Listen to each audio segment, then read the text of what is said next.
بسم اللہ الرحمن الرحیم۔ رمضان المبارک کا آخری عشرہ چلا ہوا ہے۔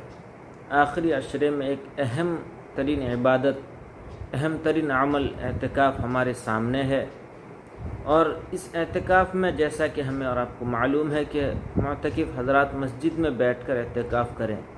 لاک ڈاؤن کی وجہ سے ابھی مسجد میں اعتکاف کرنا دشوار ہو گیا ہے، لیکن پھر بھی جو حضرات مسجد میں منتخب حضرات مسجد میں آ رہے ہیں نماز کے لیے، انہی میں سے کسی ایک کو بیٹھا دیا جائے، یا پھر کسی گاؤں میں کسی ایک شخص کو متعین کر کے ایک ہی فرد کو بیٹھا دیا جائے، کیونکہ یہ سنت مؤکدہ علی الکفایہ ہے۔ اگر کوئی ایک شخص بیٹھ جاتا ہے تو پورے بستی والوں کی طرف سے ادا ہو جائے گی، تمام بستی والے گاؤں والے گناہ سے بچ جائیں گے۔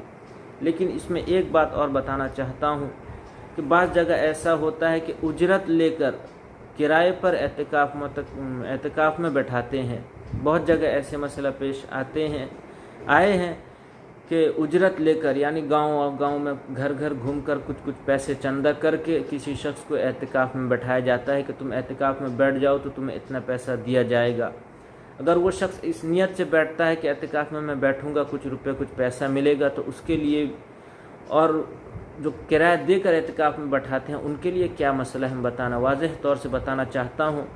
بعینی ہی یہی مسئلہ آپ کو رسائل ابن عابدین جلد نمبر 1 صفحہ نمبر 157 پر مل جائے گا۔ اسی طرح ہدایت جلد نمبر 2 صفحہ نمبر 142 پر یہی مسئلہ آپ کو مل جائے گا۔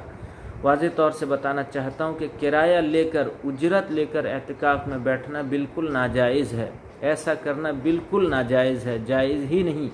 اس لیے کہ اعتکاف جو ہے وہ سنت مؤکدہ علی الکفایہ ایک تو ہے، دوسرا ایک شخص اگر کوئی بیٹھ جاتا ہے، گاؤں والوں میں سے ہی بیٹھنا ہے۔ جس گاؤں کی مسجد ہے، جس مسجد میں 5 وقتیہ نماز پابندی کے ساتھ ہوتی ہے، اسی گاؤں کے، اسی مسجد کے پڑوسی، اسی مسجد گاؤں میں رہنے والے کوئی فرد کو بیٹھنا ہے، اور وہ بغیر اجرت لیے بیٹھنا ہے، بغیر کرایہ لیے بیٹھنا ہے۔ اگر کرایہ لے کر بیٹھے گا تو یہ ناجائز ہے، اور کسی کی طرف سے اعتکاف ادا نہ ہوگا۔